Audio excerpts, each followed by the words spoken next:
It is a principle that I learned when I was reading years ago in my 30s a book called The Discourses of Tilopa, written in the 10th century, 1,000 years ago in India, a Vedantic scholar. And he was suggesting that a closed mind is one that says, my experiences have taught me that that's not possible. I suggest to you that you change that and rid yourself of that kind of a thought. If someone says, I would like to teach you to levitate, don't automatically assume that levitation is impossible. If I were to ask by a show of hands, how many people in this room believe it's possible for you to levitate, all of you would be right, whether you raised your hand or you didn't. If you don't believe that it's possible, it won't be. If you do, and you decide to put unbending intent on it, it will become.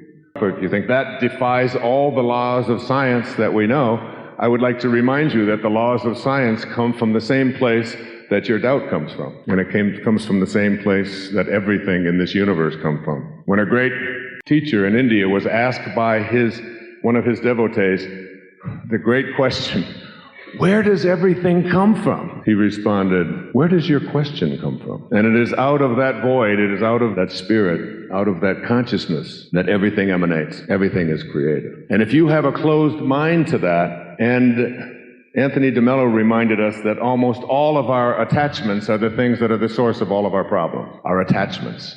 Primarily our attachments to being right, our attachments to money, our attachments to our belief systems, our attachments to our beliefs. I mean, so many people here really strongly, I've heard it expressed since I've been here for Friday.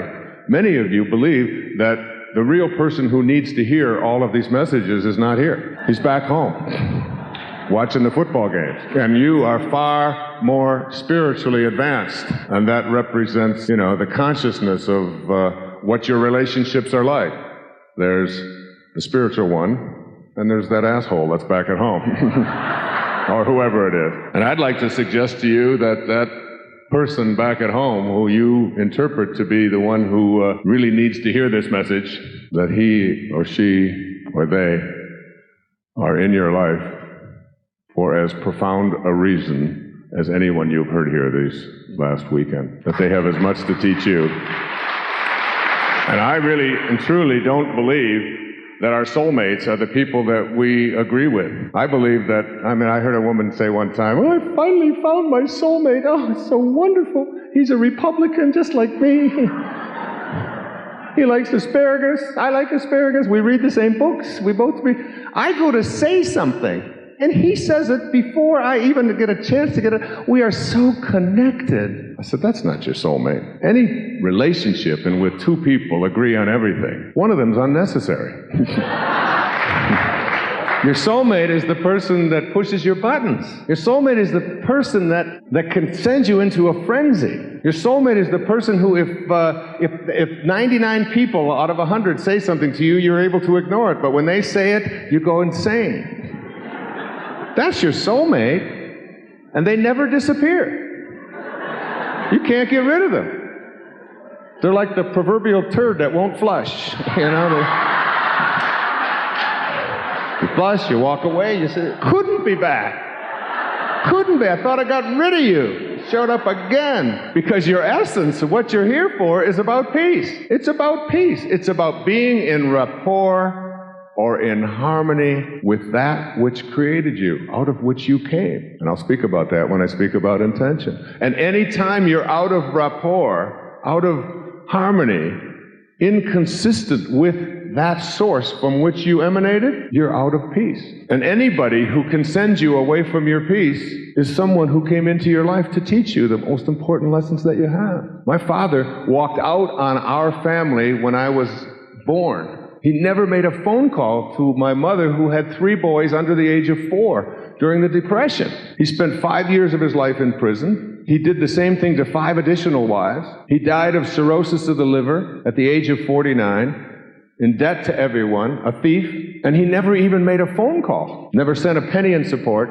He just walked out. I had my 60th birthday 2 years ago. My mother was sitting there next to me, and she said, 60 years ago this week, I came home, and your father, who you never saw, had left the house, left a note, left your brother Jim in charge of your brother Dave. Your brother Jim was 3.5.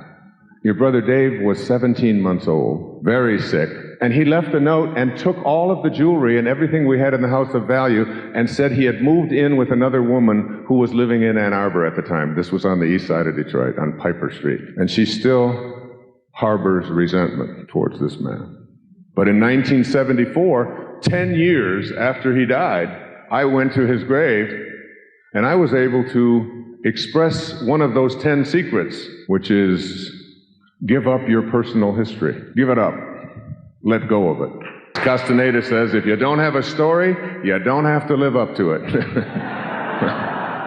So get rid of your story. Because everything that has ever happened to you in the past is nothing more than what you had to go through in order to get here. Pretty simple. The evidence for it is that you did. You don't really need much more evidence than that.